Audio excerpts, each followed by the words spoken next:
Hi guys, so we're going to basically be going over some of the reading that you guys have been doing in the Labuda text.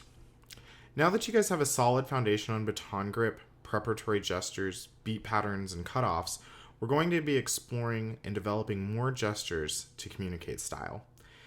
This is the point where we can start incorporating our left hand a little bit.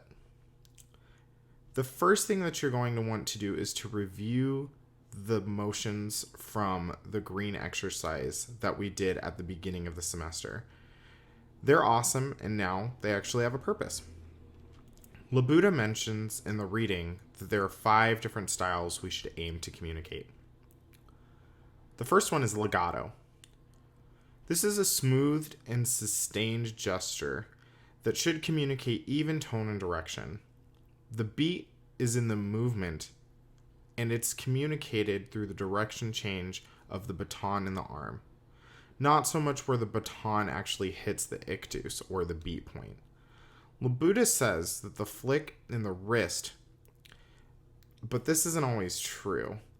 A lot of the time, legato music, we want to sustain an even motion. Sudden movements aren't necessarily expected unless the music asks of it, okay? Here's a demonstration of that. The second style is staccato. This gesture is achieved by keeping a relatively smaller pattern. Labuda advises not having a lot of rebound or bounce off of the beat for clarity of this gesture. Again, it honestly just depends on your interpretation of the music. Sometimes we want a bouncy staccato. It is typically harder to conduct a staccato pattern if your gestures are big. So I agree with Labuda on that. Keep them a little smaller. Less is usually more. The next gesture is Marcato. This is similar to staccato.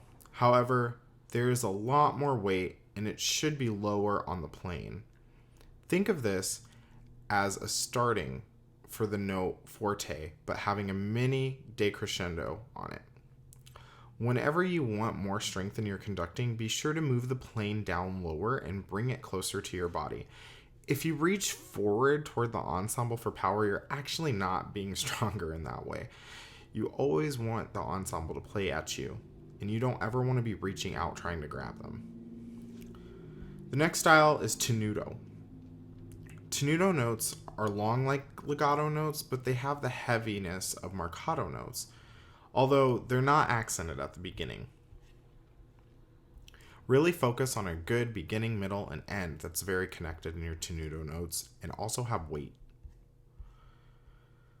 The last style that he mentioned is the one that you guys already know, neutral. It's the last of these gestures, but I feel a lot of the time conductors overlook the neutral gesture the most. As you develop your tools in your toolbox, don't forget the simplicity of neutral conducting.